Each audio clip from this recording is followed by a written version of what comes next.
किस तरह से बीसीसीआई का और आईसीसी का आपस में गठजोड़ है, मैच रेफरी को किस तरह से प्रेशराइज किया जा रहा था। इंडिया ने हमेशा क्रिकेट को डिस्ट्रॉय करने की कोशिश की, हर जगह पर की है इसने। तो इसका क्या मतलब है, अगर कल कोई भी एसोसिएट मेंबर उठेगा वो रेवेन्यू ज़्यादा जनरेट करेंगे, तो जो आईसीसी का तर्ज अमल है, जो आप उसको कह लें मुतसबाना किस्म का जो उनका रवैया है, तो क्या फिर वो भी इसी तरह रहेगा। आईसीसी मैं समझता हूँ कि नॉट इंटरनेशनल क्रिकेट काउंसिल, वो है इंडियन क्रिकेट काउंसिल।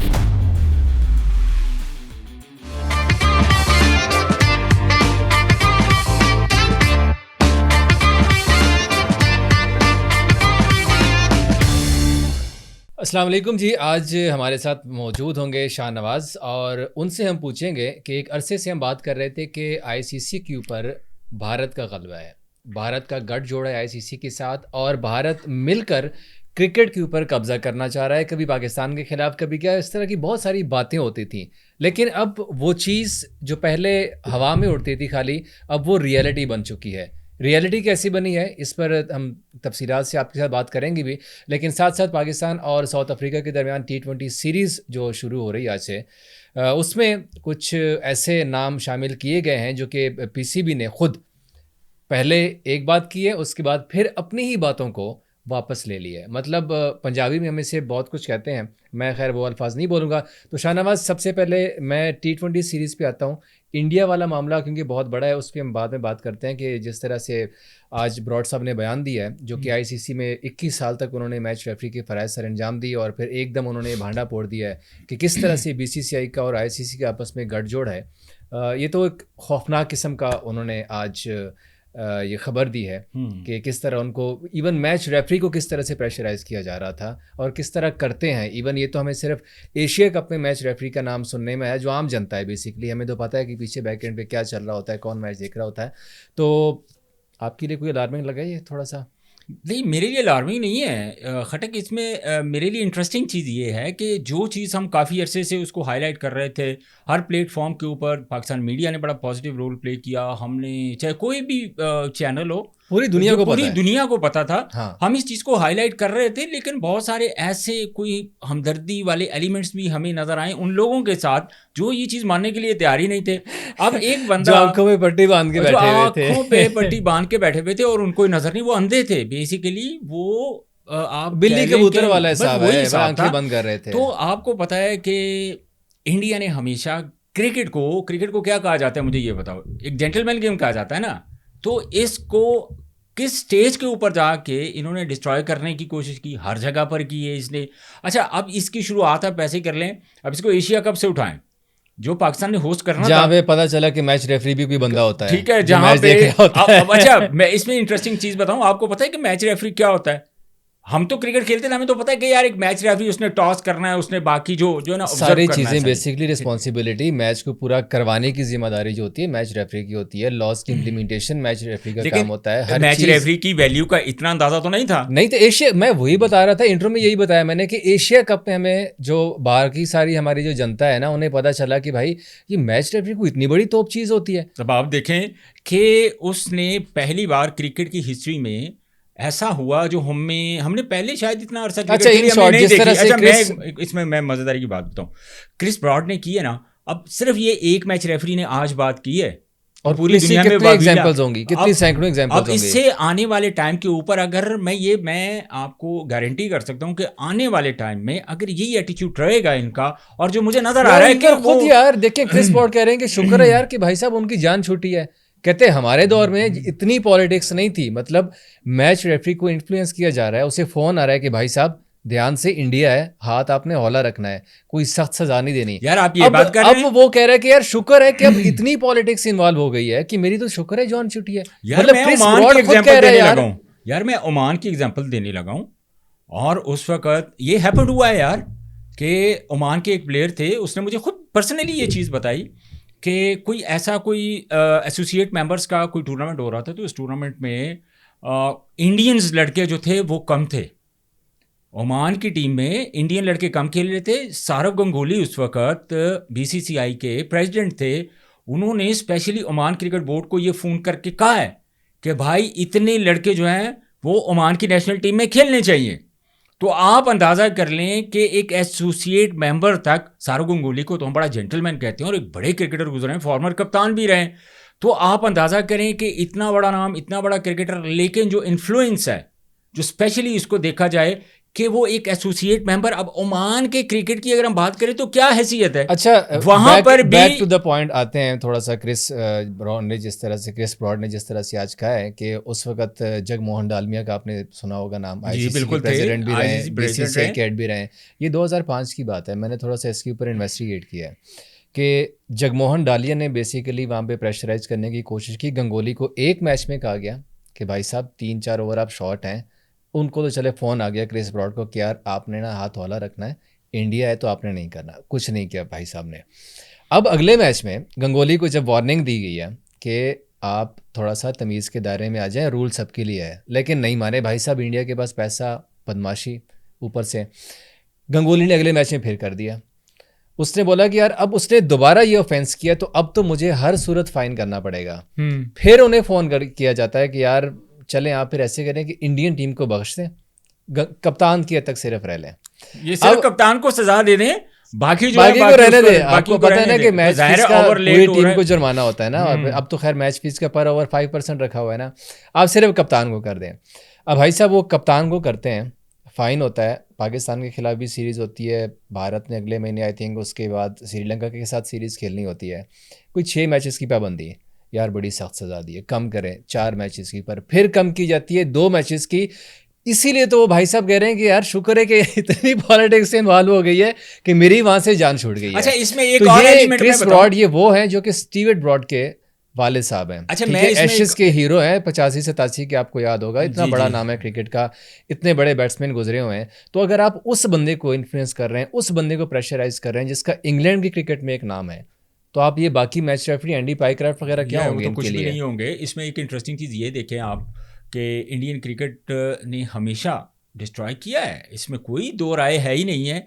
अच्छा, अब इंटरेस्टिंग चीज़ ये है कि हर जगह अगर एक बोर्ड अगर वो रेवेन्यू जनरेट कर रहा है, लेट्स सपोज अगर वो 70% कर रहा है, 80% कर रहा है, यार तो खुद भी तो कमा रहा है ना उसमें से। अभी मैं बात तो कंप्लीट करूँ ना यार, अगर वो खुद भी कमा रहा है, आईसीसी को भी दे रहा है, तो इसका क्या मतलब है? अगर कल कोई भी एसोसिएट मेंबर उठेगा और एसोसिएट मेंबर या जो छोटी टीमें हैं, जो छोटे ममालिक हैं, श्रीलंका है, बांग्लादेश है, इस तरह की जो टीमें उठेंगी वो रेवेन्यू ज़्यादा जनरेट करेंगे। तो जो आईसीसी का तर्ज अमल है, जो आप उसको कह लें मुतसबाना किस्म का जो उनका रवैया है, तो क्या फिर वो मतलब इसी तरह रहेगा? यानी उस जगह पे आके वो कहेंगे कि उस एसोसिएट मेंबर के लिए अपने ही रूल्स को डेंट करें, वो करें। और उसके बाद अगर कोई छोटा जो टेस्ट नेशन है, चाहे वो जिम्बाब्वे, चाहे वो श्रीलंका, चाहे वो बांग्लादेश है, कोई भी छोटा टेस्ट नेशन है, अगर वो ज़्यादा रेवेन्यू जनरेट करता है, वो कहेगा कि यार इस मुल्क के लिए जो है ना अपने अंदर थोड़ी रिलैक्सेशन पैदा करें, इन्होंने रेवेन्यू बहुत जनरेट किया है। आईसीसी इस वक्त नहीं, अभी इन्फ्लुएंस बहुत ज़्यादा है, ये मैं आपको बता दूं। आईसीसी मैं समझता हूं कि नॉट इंटरनेशनल क्रिकेट काउंसिल, वो है इंडियन क्रिकेट काउंसिल बेसिकली। और जब से यार जे शाह आया है ना, इस बंदे ने पहले ही क्रिकेट का बेड़ा गर्क करके रखा हुआ था, और जब से ये आईसीसी का प्रेसिडेंट बना है तो हमें मैच रेफरी की औकात का भी पता चला कि मैच रेफरी की औकात क्या है। उसके बाद हमें पता चला कि उसका कितना एक वाइटल रोल है मैच रेफरी का। मैं चीज़ बताऊं, अभी क्योंकि हमारी पाकिस्तान टीम वापस आ गई थी, मैं इससे अभी बैठा था कज़ाफ़ी में एक बंदे के पास। मैंने कहा यार मुझे बंदा खैर छोड़िएगा, नाम नहीं पूछना आपने। मैंने कहा हुआ क्या था?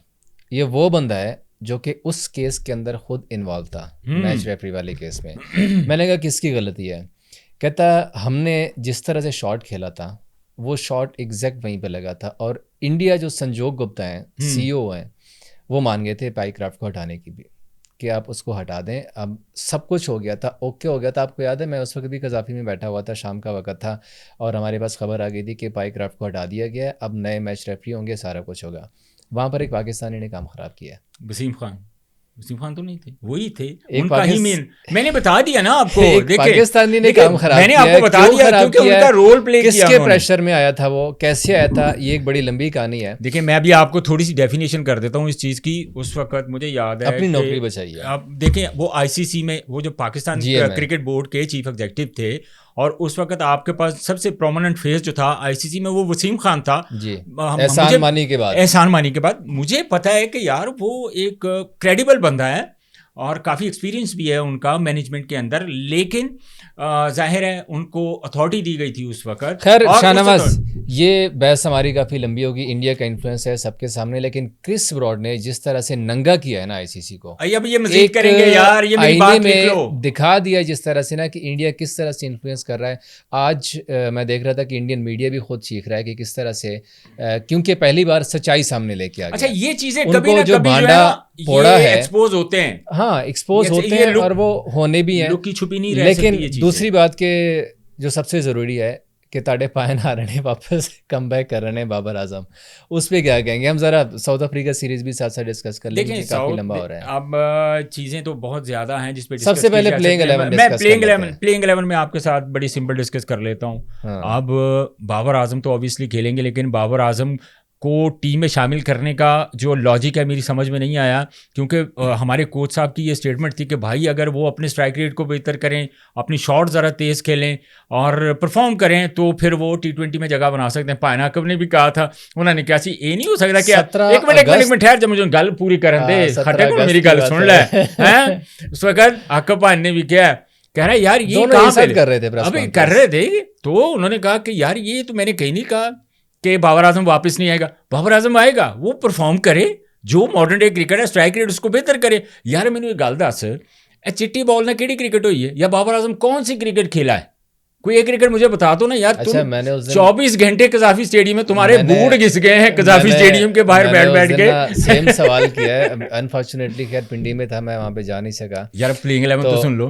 नहीं आपने मजे की बात छेड़ दी ना बाबर वाली, ठीक है, वो मैंने आज भी ट्वीट किया, मैंने चंद दिन पहले फिर रिट्वीट कर दिया है। और सेम माइक वाला जो कोट था कि बाबर के पास अभी टाइम है BBL का, BBL खेले, इम्प्रूव करे स्ट्राइक रेट, दिसंबर में शुरू हो रही है और वापस आ जाए, बाबर वापस आएगा। अरे भाई, आप किस मुंह से बाबर को वापस लेके आ रहे हैं? आपने भी कहा ना कि क्रिकेट नहीं हुई हमारी इंटरनेशनल। माजरत के साथ हमारे PCB में जितनी बातें उन्होंने की हैं, चाहे माइक ने की हैं चाहे किसी और ने की हैं, वही बातें एक ही महीने बाद, एक सीरीज़ के बाद रिटर्न उसी लाइन के ऊपर आती हैं। शाहीन को आप हटाते हैं कि फास्ट बॉलर एक अच्छा कप्तान नहीं बन सकता, क्योंकि वर्कलोड मैनेजमेंट हमने करना होता है। आपने उसी फास्ट बॉलर को दोबारा से कप्तान बना दिया जिसको हटा दिया था। आपने बाबर के बारे में बोला, उसको टीम से निकाल दिया, आपने किस मुँह से उसको वापस लेके आ गए? बाबर का स्ट्राइक रेट कहाँ पर इंप्रूव हुआ है? आपने सिर्फ यहाँ पर रेड बॉल का कैंप लगा था, उसमें बाबर को देखा है। बाबर को तो आपने रेड बॉल क्रिकेट डोमेस्टिक की भी नहीं खिलाई, जहाँ सारे लड़के कैंप छोड़ के डोमेस्टिक के मैचेस खेलने जा रहे थे, वहाँ पर बाबर आजम यहाँ पर हमें NCA के अंदर नजर आ रहा था। क्यों बाबर के लिए आप लीनियंसी क्यों? जिस तरह ICC में BCCI के लिए थोड़ा सा सॉफ्ट कॉर्नर है, इस तरह बाबर के लिए अपने फिर क्यों सॉफ्ट कॉर्नर रखा? देखिए पहली बात के लिए होना चाहिए। खटक मेरी बात सुन, लोग कह रहे थे कि बाबर आजम जो है ना, बाबर की टीम नहीं खेले थी कायद आजम ट्रॉफी। भाई सारे गेस्ट प्लेयर तो खेल रहे थे ना, शाहनवाज दानी कहां पर जाके खेल रहा है? जानदार फैसलाबाद से खेल रहा है, कोई कहां से खेल रहा है, सारे लड़के तो खेल रहा था, उनको भी खेलना चाहिए था। साइम अयूब खेल रहा था, यही फखर खेल रहा है बेसिकली। अब देखें यहाँ पे एक और बड़ा जो है ना वो प्रॉब्लम क्रिएट हुआ है। अब फखर जमान आपका वाइट बॉल का जो है ना वो प्लेयर है ना, मतलब आपको आप कहते हैं कि यार T20 का बेहतरीन प्लेयर है, व्हाइट बॉल का बड़ा बेहतरीन प्लेयर है।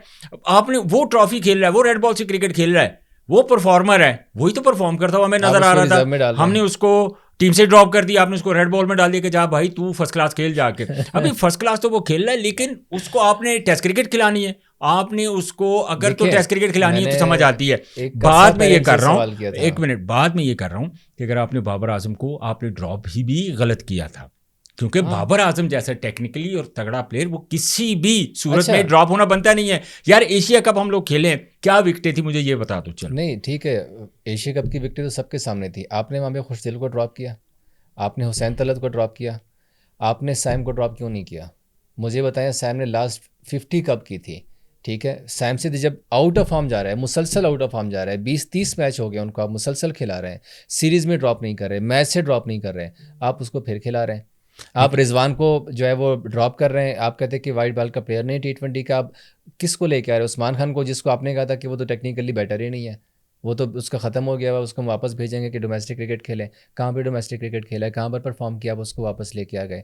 उस्मान तारे को आप लोगों ने खुद ही उसके ऊपर। यार मैं एक और ख़बर ब्रेक कर दूँ इधर, उस्मान तारिक जिस तरह का बॉलर है ना, अब पूरी जो दुनिया की लीग्स क्रिकेट है, ILT हो गई, चाहे वो कैरेबियन लीग हो गई, हमें वो खेलता हुआ नज़र आ रहा है और परफॉर्म भी करता हुआ आ रहा है। तो बैठे हुए थे, एक मरतबा बात हुई, काफ़ी अच्छे लोग बैठे हुए थे, यानी कि उस वक्त काफ़ी इन्फ्लुएंस था उनका टीम के अंदर।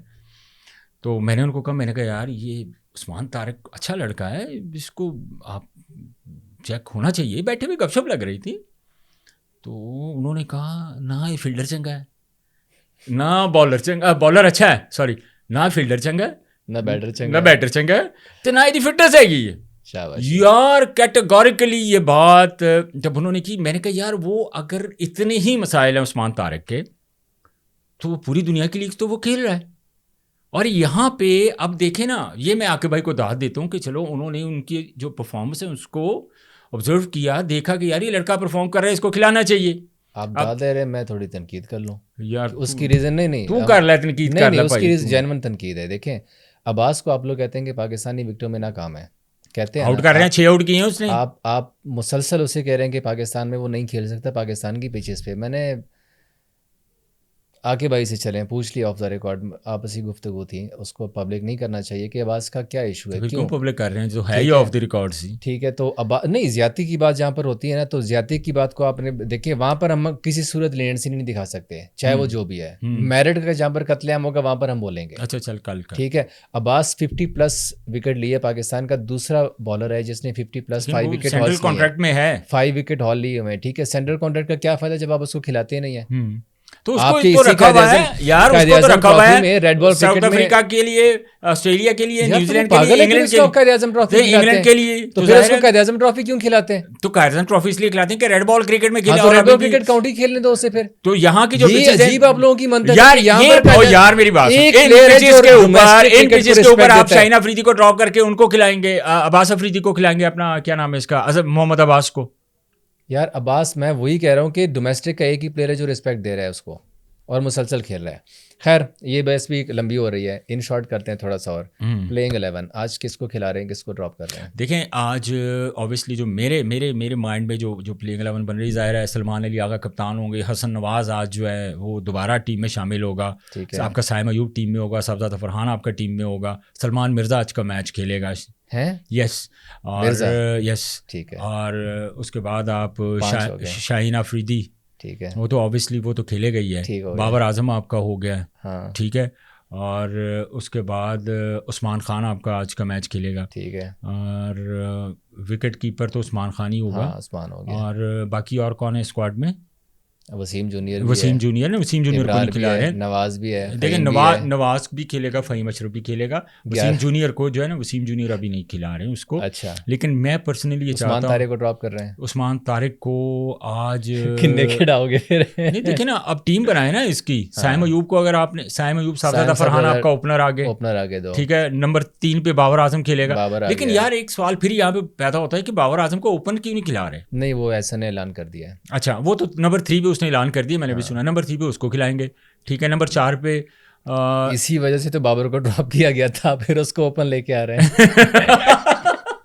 चले, नंबर 4 पे, अगर नंबर 3 पे बाबर आ गया आपका, फिर आगा आ गया, फिर आपका सलमान अली आगा आ गया, फिर हसन नवाज आ गया, हाँ, 5 हो गए। हाँ। उसके बाद आप उस्मान खान को डाले, 6 हो गए। हाँ। उसके बाद फिर आप मोहम्मद नवाज को डाले। ओ भाई, राणे ने खिला हो गया। ओ यार 1 मिनट सब्र तो कर, राणा नीचे आएगा। अच्छा, ठीक है, चलो, ठीक है, आपका मोहम्मद नवाज आ गया, नवाज हो गया, ठीक हो गया। उसके बाद फिर फ़हीम अशरफ आएगा आपका, ठीक है, ठीक है। फिर उसके बाद आपका शाहीन अफरीदी आएगा, हाँ। और उसके बाद फिर उस्मान तारिक या इब्रार में से किसी एक को खिलाएंगे, मुझे नवाज भी खिलाएंगे, नवाज भी खिलाएंगे, 2 स्पिनर्स के साथ, नहीं 2 फास्ट बॉलर्स के साथ जाएंगे ना यार। देखो, वो तो सलमान मिर्जा हो गया, एक शाहीन हो गया आपके पास, ठीक है, एक राणा हो गया, तो अब वो तो आपको राणा तो ऑलराउंडर होगा ना, ऐसे ऑलराउंडर। हाँ। और एक चीज का पता है तुम्हें कि माइक को जो सबसे ज्यादा पसंद है वो ऑलराउंडर पसंद है। हाँ जी, वो बाकी बैटर भी क्रिकेट छाड़ते हैं, बॉलर भी क्रिकेट छाड़ते हैं। जब अब्दुल रज़ाक हुआ करते थे, शायद इस तरह का अजहर महमूद हुआ करते थे, उनका तो स्टैंडर्ड ही और था, उनका क्या लेवल था यार। वो नजर आते थे कि मैच फिनिशर थे,